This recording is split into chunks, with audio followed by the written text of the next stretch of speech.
I don't think it's actually going to go well for the whole grid, but hopefully we've worked hard enough to eliminate our own problems, but I think it's a better way to go.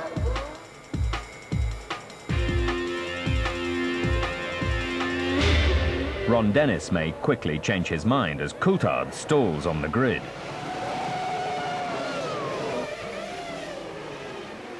Faulty launch control and the rules ensure that third on the grid becomes 22nd and last. Ron Dennis realises there's still plenty of work to be done as Coulthard prepares for a long day at the office.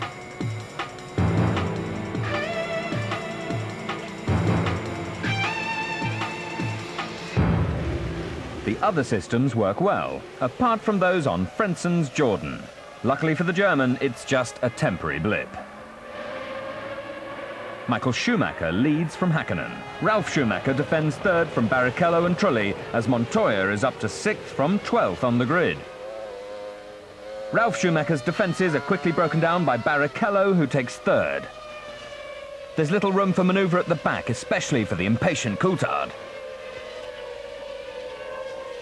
His team have a new nose ready, but once again the Scot will be relegated to last place. At the front, Michael Schumacher leads from Häkkinen, Barrichello and Ralf Schumacher.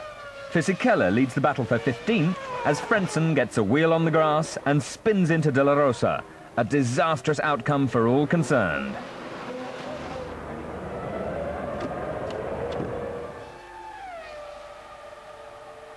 Patrick Head keeps his eyes glued to the timing pages, but Ralf Schumacher can't achieve that sort of adhesion on the track and spins out of 4th.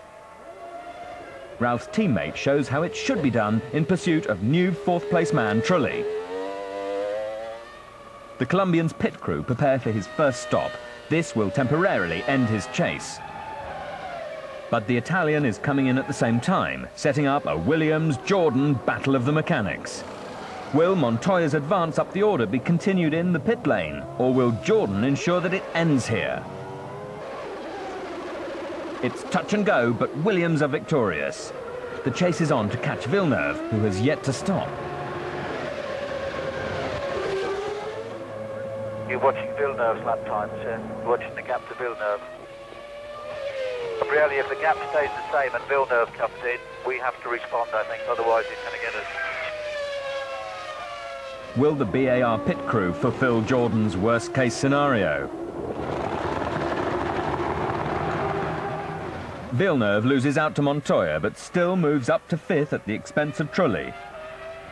Good work from BAR, but team principal Craig Pollock isn't celebrating just yet. Michael Schumacher looks to have his race well under control. He still leads Häkkinen after their first stops. His teammate is holding down a solid 3rd, until mechanical problems intervene. The Brazilian rejoins, but is his Ferrari badly damaged? Unfortunately for the Spanish Tifosi, the answer is yes. Rear suspension failure ends Barrichello's race. The world champion makes his second and final stop. This will drop him to 2nd behind Häkkinen. The ball is now in McLaren's court.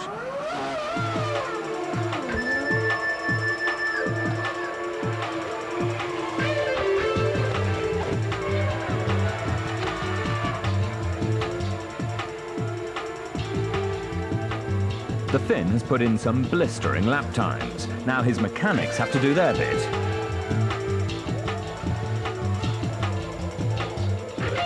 Whoever's ahead at the first corner will surely win this race.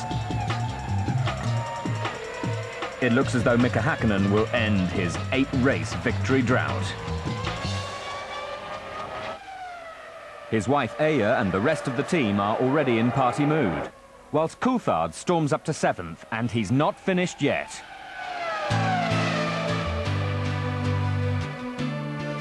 The Scots on the outside of Heidfeld-Sauber. He moves to lap Fisichella and still manages to take 6th and move into the points. The world champion is over a minute ahead of Montoya, but too far behind to threaten the Finn during the last lap. But it's all gone dreadfully wrong for Häkkinen. clutch failure slows him to a crawl and stuns everybody in the McLaren garage. Schumacher can hardly believe his luck as he drives past the grounded Silver Arrow. You have to feel for the Finn, this is a horrible way to lose a race.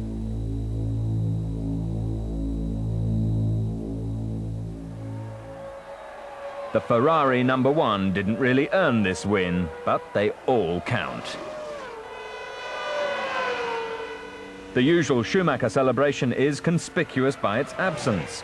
Juan Pablo Montoya crosses the line in second, to the great relief of his fans and his team. Coulthard's impressive recovery drive brought him to fifth, but that's little consolation for the team who were robbed of certain victory. Although obscured by Häkkinen's rotten luck, this is a race of firsts. Jacques Villeneuve earns BAR's first ever podium finish, and Montoya also takes his first taste of F1 champagne.